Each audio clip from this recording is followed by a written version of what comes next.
EFI versus Carburetors.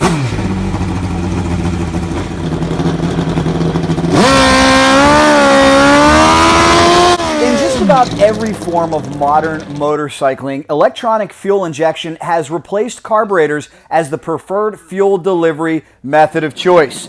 Those applications do not include drag racing, where many still tout the benefits of the carburetor. Which do you prefer?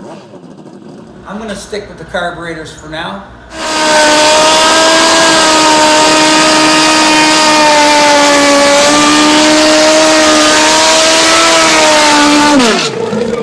The reason why we find fuel injection beneficial is because we can manipulate this line to get it to look however we want.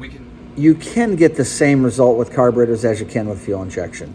We've got three experts standing by with three distinct opinions on this issue.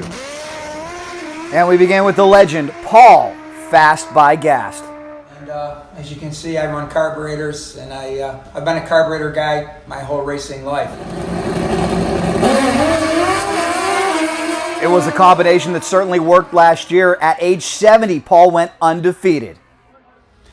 I designed the Lectron carburetors for drag race use back in the late 70s on the two-strokes, which is what we were known for back in the day.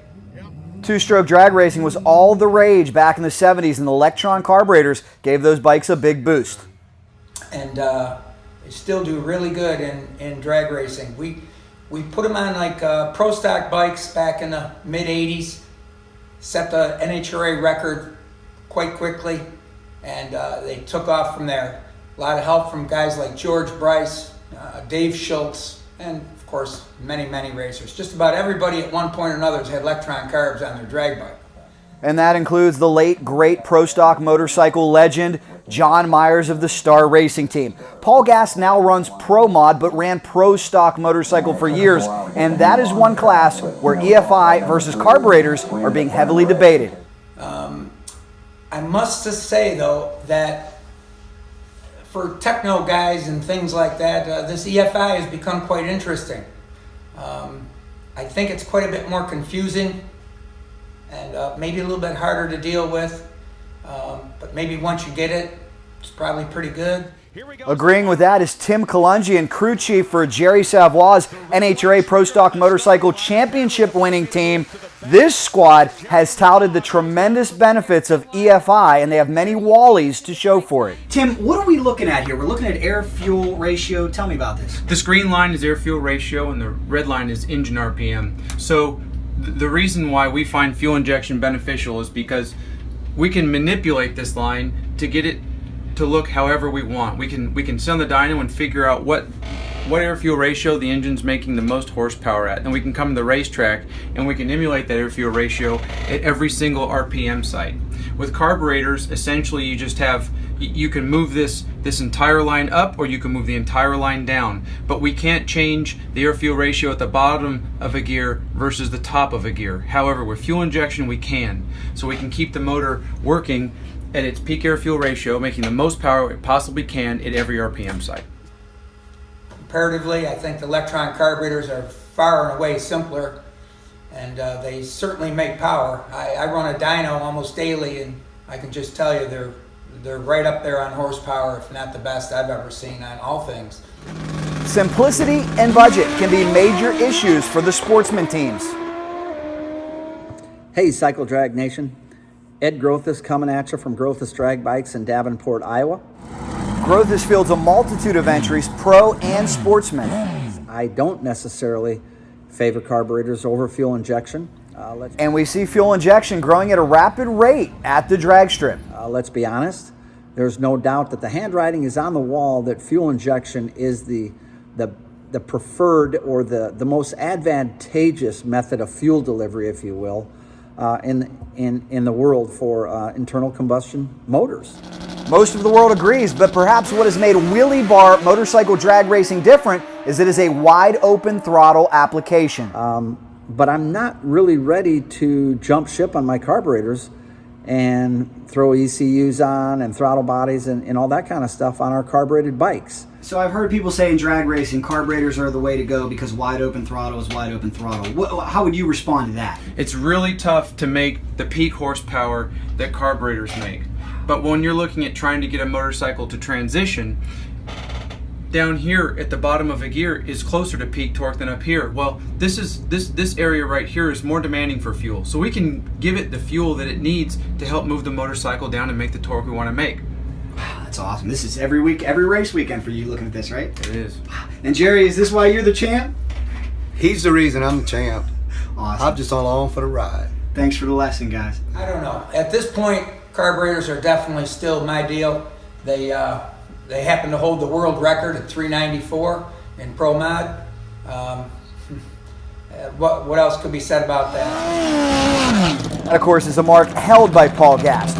Grothus sees pros and cons. We are going to build a brand spanking new Pro Nitrous motorcycle program from the ground up, and we'll start with carburetors initially, and then we are going to wire the bike with the max ECU with carburetors, and then when we feel like it's time, we're going to switch over to some throttle bodies and start making some hay again. The EFI, I do see it more and more. Fuel Tech, Max, I think they give good support from what I hear. I don't think pricing is too bad. There might be some hidden costs there that people have to just know the whole deal. I think, I do think that in time it'll just keep getting a little more popular. We still sell carburetors though, and certainly not like in the heyday, but we definitely still sell a lot of carburetors. Used by hundreds of sportsman racers. The advantages here are simple. They're very low cost, probably comparatively or just in general. They last forever. Support at the track. When Fast by Gas is at the track, nobody has a carburetor problem that I know about, or I'd fix it. We can vouch for that. We've seen the hardworking Paul Gast help many racers with their carburetors. But are carbs on the way out for the fastest motorcycles? I think the ECUs are getting much better than they have been in the past. So, you know, maybe more user-friendly, more options, more features, things along those lines. But out of the 6 bikes in our camp, we have 4 carbureted motorcycles and we have 2 fuel-injected motorcycles. Now, the fuel-injected motorcycles are running on alcohol, and there are turbocharged bikes of Jean Gosselin and then the Robert Varela / Shane Epperjesse team out of Texas. And here is the showboat Shane Epperjesse, who made a big impact debuting his brand new EFI motorcycle. Epperjesse far lane with a beautiful hole shot, nice, strong, fast run. Epperjesse puts a big one on the board. Shane only ran 1 race with Robert's bike at the World Finals, but on the fifth lap, he clicked off a 630 at 221 mile an hour. Now that's a brand spanking new motorcycle. So fuel injected turbocharger right there, on point, right out of the gate. First lap, 658. The team was ecstatic.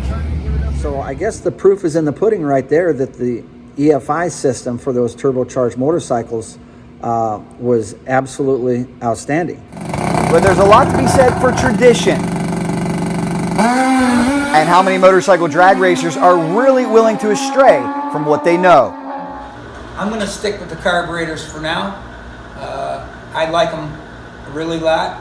Very easy for me to tune. I guess I got my whole life tuning them, so I kind of get that. But I do see more and more of the other, and I just don't think that's in my future.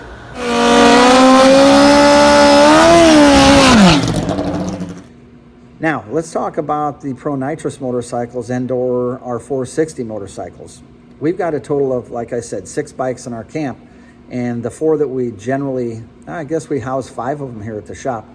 4 of them have carburetors on them. Our Pro Nitrous motorcycle, our 2 460 bikes, and then we've got an ET/Top Gas bike as well. An impressive and diverse stable, and a whole lot of information to tune from. We've got lots and lots of data with our carburetors. I think we're still competitive with carburetors and Pro Nitrous motorcycle. Obviously, I'm eyes wide open, I'm ears wide open when it comes to the fuel injection on those type of motorcycles.